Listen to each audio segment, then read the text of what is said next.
베드로가 예수님을 처음 만날 때 그는 성공적인 모습을 가지고 예수님을 만난 게 아니에요. 밤을 새워서 고기를 잡았지만 한 마리 잡지 못하고 그 새벽녘에 그물을 씻고 있을 때 예수님이 시몬을 찾아오신 거예요. 그리고 그 시몬의 배에 앉으셔서 말씀을 전하고 난 뒤에 이 그물 씻고 들어가려고 하는 시몬에게 깊은 곳에 가서 그물을 내려라. 여러분, 사람이 제일 싫을 때가 언제냐고 하면 끝날 때 일 시키는 사람이에요. 그것도 좋은 일이 아니라 힘든 일, 하기 싫은 일. 여러분이 그물 씻고 있는 시몬, 아무것도 잡지 못하고 허탈한 마음을 가지고 그물 씻고 있는데 그것도 들어가려고 하는 그 시간에 그물을 내리라고 하는 그 자리는 고기 없는 자리예요. 그런데 이 시몬의 대답을 보면 참 멋있어요. 내가 밤을 새워서 고기 잡았습니다. 한 마리 잡지 못했지만 내가 말씀에 의지해서 그물을 내리겠습니다. 여러분, 멋지잖아요. 참 대단해요. 여러분, 제가 우리 성도님들한테 어떠한 이야기를 할 때 이 시몬처럼 대답을 할 수 있는 분이 계시다고 하면 참 행복할 거예요. 내 인생 정말 모든 것을 투자해서 행했지만 내가 우리 목사님 말씀에 의지해서 한 번 더 하겠습니다. 그리고 시도한다고 생각해 봐요. 시몬이 그런 거예요. 그리고 그물을 내렸을 때 그 그물이 정말 찢어지도록 많은 고기가 잡히게 됐어요. 이런 시몬에게 예수님은 나를 따라오느라고 이야기할 때 시몬은 내가 죄인입니다. 그러면서 자신의 죄를 이야기하고 그리고 모든 것을 버리고 예수님을 따른 거예요. 그러면서 이 시몬, 그는 예수님 앞에 최고의 칭찬을 듣기도 하고 또 최악의 책망을 받기도 하는 것이 이 시몬의 모습인 거예요. 한 번은 예수님이 제자들과 함께 둘러앉아서 대화를 나누는 시간을 가진 거예요. 그 사람들이 나를 누구라고 이야기하더냐, 한번 들은 대로 내게 좀 전해달라는 거예요. 제자들은 이 사람들이 수군대면서 하는 이야기를 들은 것을 전달해 주는 거예요. 예수님을 가리켜서 세례 요한이라고 이야기하는 사람들이 있습니다. 그랬더니 또 다른 제자가 하는 이야기가 예수님, 그 구약에 많은 이적을 행했던 엘리야라고도 말하고 있습니다. 그리고 또 다른 제자가 전해주면서 예레미야나 선지자 중에 한 사람입니다. 이런 이야기를 한다는 거예요. 그때 예수님은 다시 질문을 해요. 너희는 나를 누구로 생각하느냐? 여러분, 다른 말로 이야기하면 예수님이 지금 우리 예배드리는 모든 성도님들 한 분 한 분에게 물으시는 거예요. 왜 예수를 믿느냐? 왜 예수를 믿느냐? 그러면서 주님이 말씀하시면 우리는 어떤 답변을 주님 앞에 할 수 있습니까? 이 시몬은 아주 명료하게 답변을 해요. 주는 그리스도시요 살아계신 하나님의 아들이십니다. 여러분, 그리스도라고 하는 것은 기름 부음을 받은 자를 말하고 있어요. 여러분, 당시에 기름 부음을 받을 수 있는 사람은 제사장, 왕, 선지자예요. 거기다가 다른 또 하나의 이야기를 하는데 하나님의 아들이십니다. 신성을 가지신 분인 것을 고백하는 거예요. 자, 이런 고백을 했을 때 예수님은 최고의 칭찬을 하세요. 바요나 시몬아, 너 복이 있다.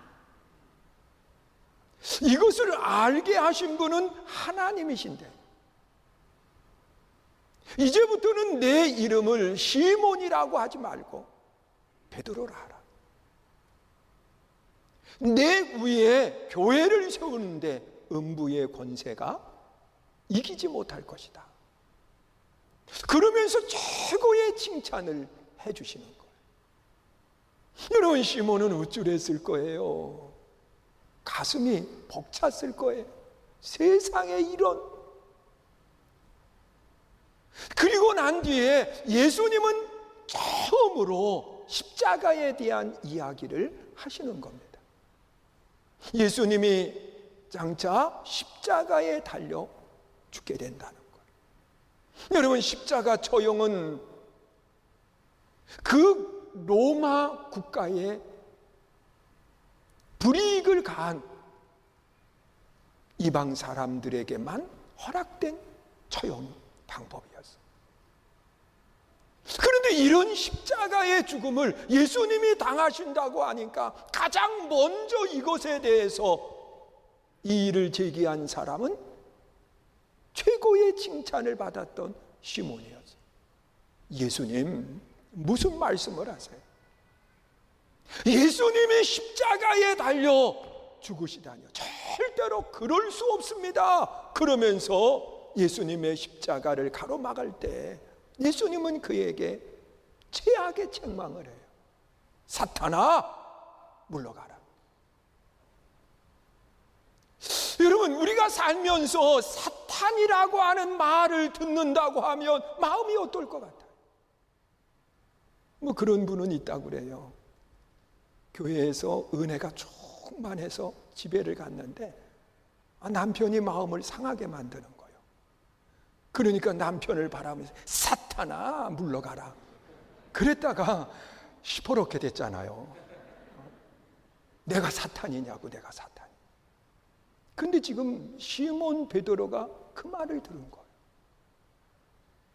여러분, 최고의 칭찬을 들었던 그가 최악의 책망을 듣는 자리까지 내려간 거예요.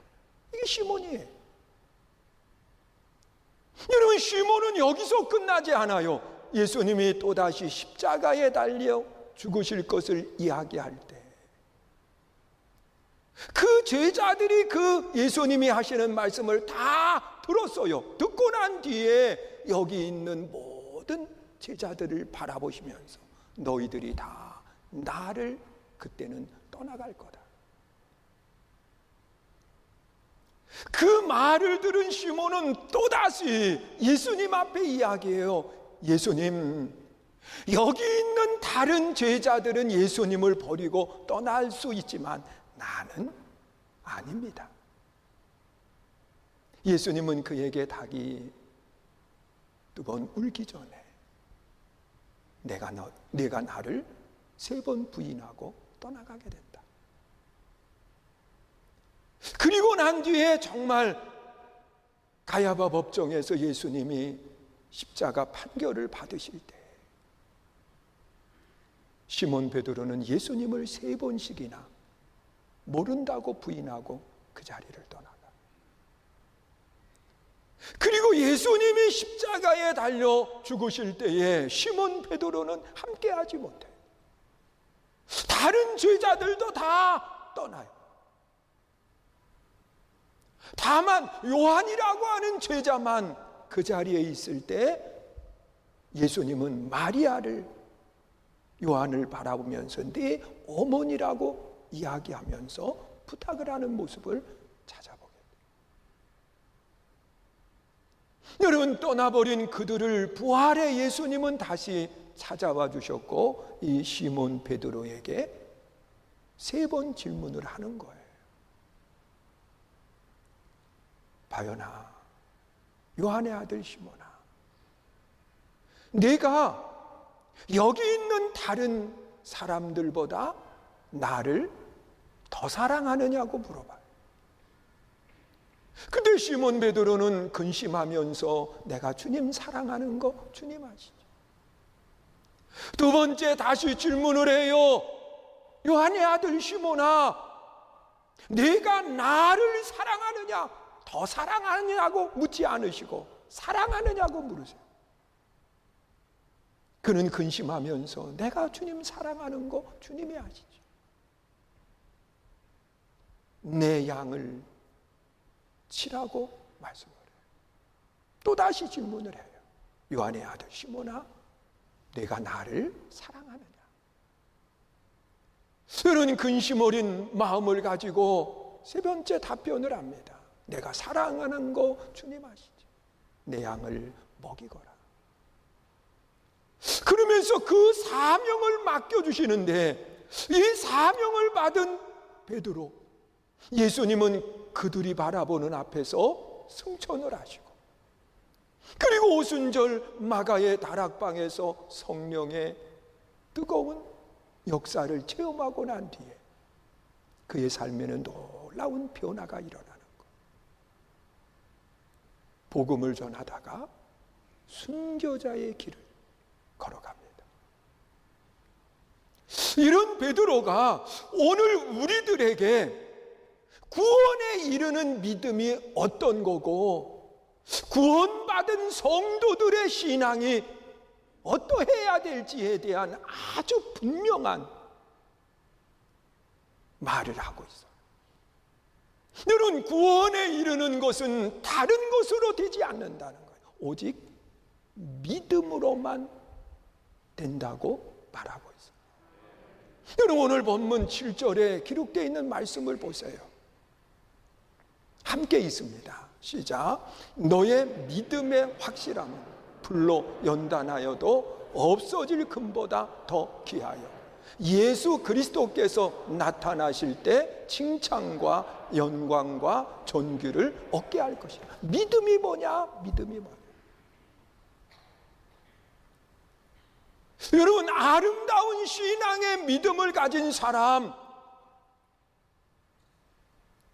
그 없어지지 않는, 불 가운데서도 없어지지 않는 금보다 귀한 믿음을 가질 때 칭찬의 대상이 될 뿐만 아니라 9절에 아주 분명한 믿음의 결론을 이야기하는 거예요. 우리 9절 보세요. 읽습니다. 시작. 믿음의 결국 곧 영혼의 구원을 받으며. 믿음의 결국, 믿음의 결론은 다른 것이 아니라 구원을 받는 것이라고 그렇게 말씀을 해요.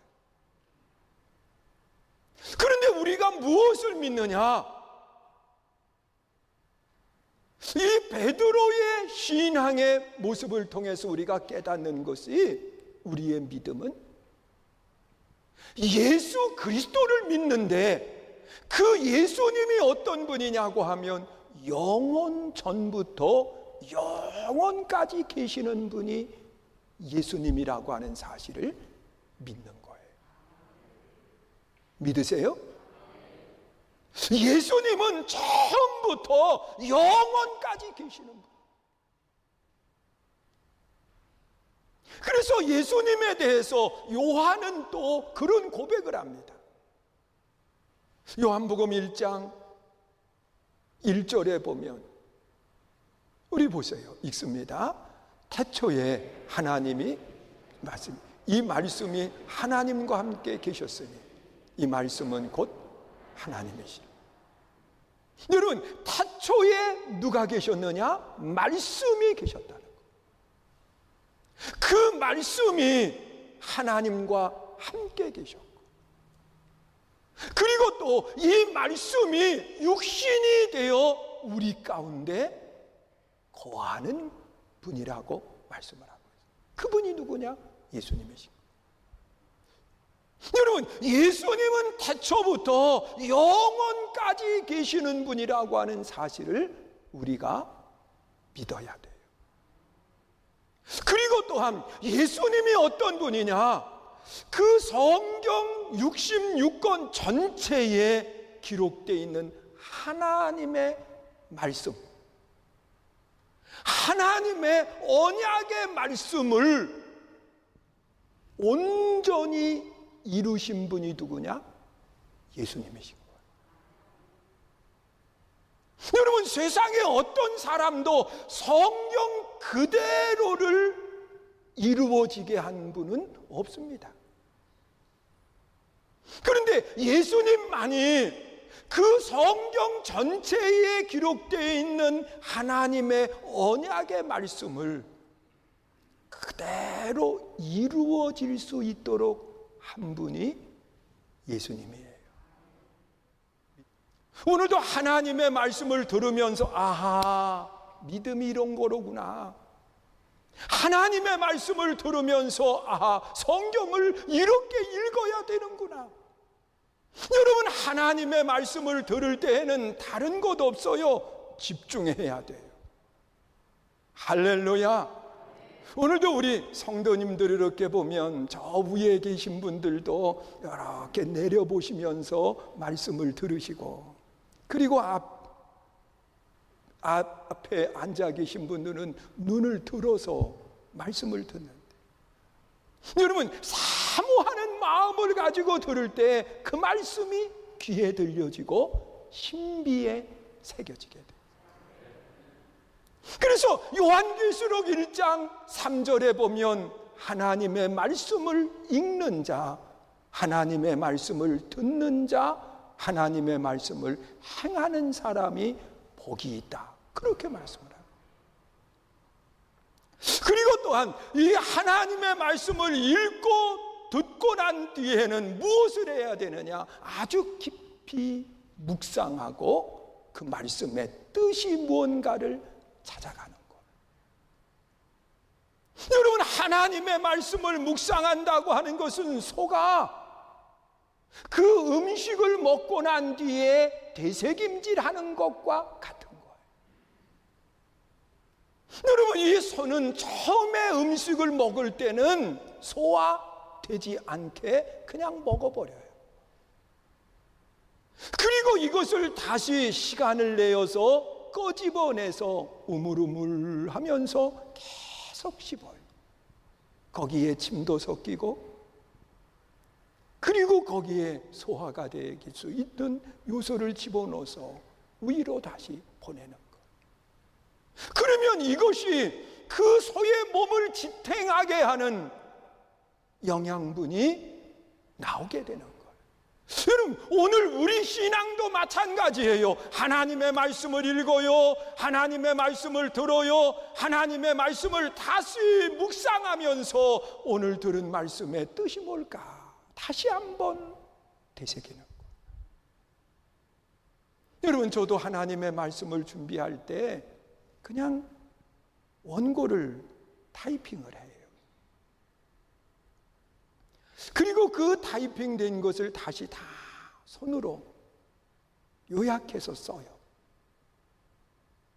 그 쓰고 난 뒤에 계속해서 머릿속에서 그 첫 번째, 두 번째, 세 번째 그러면서 그 말씀을 계속 묵상하는 거예요.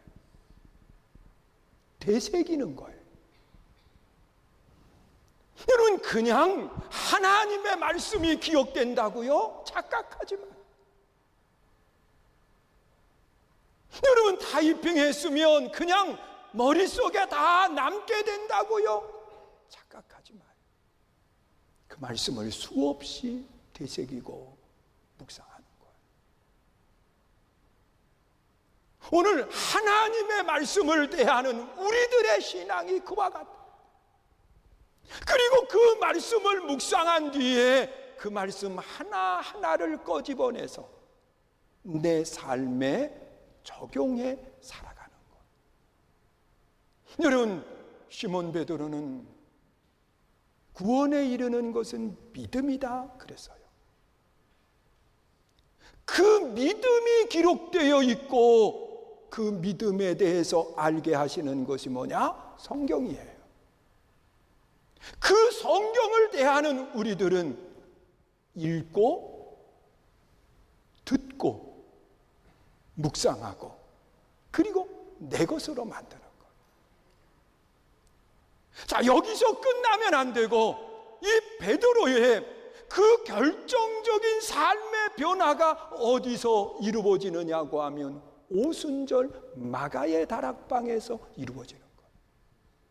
성령의 역사. 그래서 이 시몬 베드로는 성령의 역사에 대해서 오늘 본문 12절에서 이렇게 언급하고 있어요.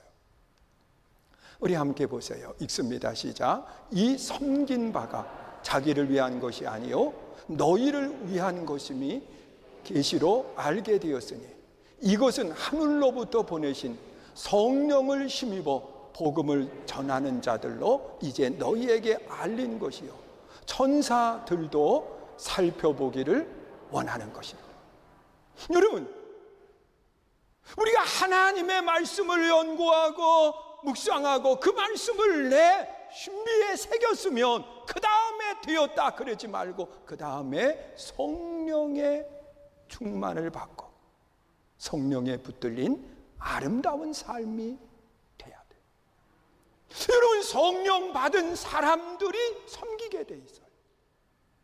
그래서 오늘 본문 12절에 보니까 이 섬김이 무엇을 통해서 이루어지느냐? 아는 것을 통해서 이루어지는 게 아니에요. 여러분, 많이 안다고 해서 섬김의 아름다운 도를 감당하나요?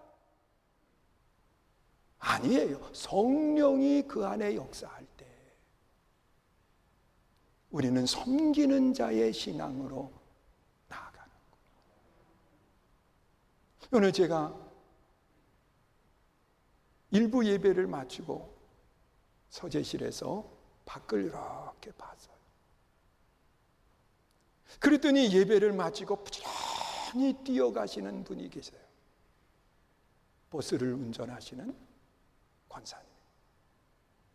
그리고 출발을 하고 그리고 장로님이 주차 들어오는 분들 주차장 관리를 하고 계시더라고요.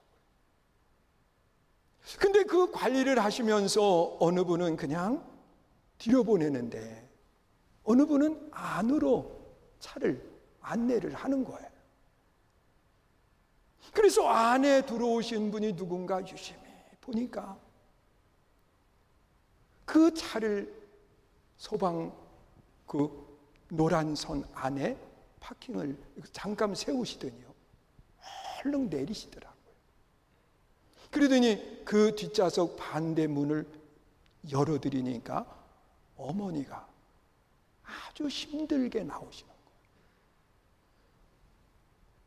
그 어머니를 부축하면서 안으로 모시고 그리고 다시 차를 파킹하는 그 모습을 봤어요. 여러분, 섬김이라고 하는 것은요 상대를 알아야 섬길 수 있는 거예요. 여러분, 좋은 섬김은 관계 속에 이루어지는 건데 상대를 모르면 엉뚱한 섬김이 될 수밖에 없어요. 그런데 사람들을 파악하고 있으니까 안으로 들어오실 분들을 구별하고 뒤에 주차장으로 안내하는 분들을 구별하는 것. 여러분, 섬김은 내 생각으로 되는 것이 아니라 성령님께 붙들릴 때. 또한 섬김이라고 하는 것은 상대를 알아야 될 뿐만 아니라 섬김은 조용히 섬기는 거예요. 여러분, 우리가 입술을 열어 절하지 못하면 요즘 인터넷으로도 우리가 복음을 전할 수 있어요. 제가 오늘 아침에 유튜브를 이렇게 보면서 우리 교회 그 전주 설교를 1분 메시지로 이렇게 만들어서 유튜브에 올려요. 그런데 어제 올린 그 유튜브가 조회수가 600명이 거의 되었더라고요. 근데 저도 이 유튜브에 말씀을 올려놓으면서 사실 600명이라고 하는 것이 얼마나 큰 수인지 몰라요. 한번 해봐요. 그런데 그 600명의 사람들이 그 1분 설교를 보는데 우리가 누구에겐가 공유를 하면 더 많은 분들이 복음을 듣게 돼요. 사랑하는 성도 여러분, 구원은 믿음으로 받아요. 그 구원받은 성도는 삶이 있어야 돼요. 이 사실을 기억하시면서 하나님 앞에 최고의 칭찬을 받는 아름다운 성도들이 되시기를 축원합니다.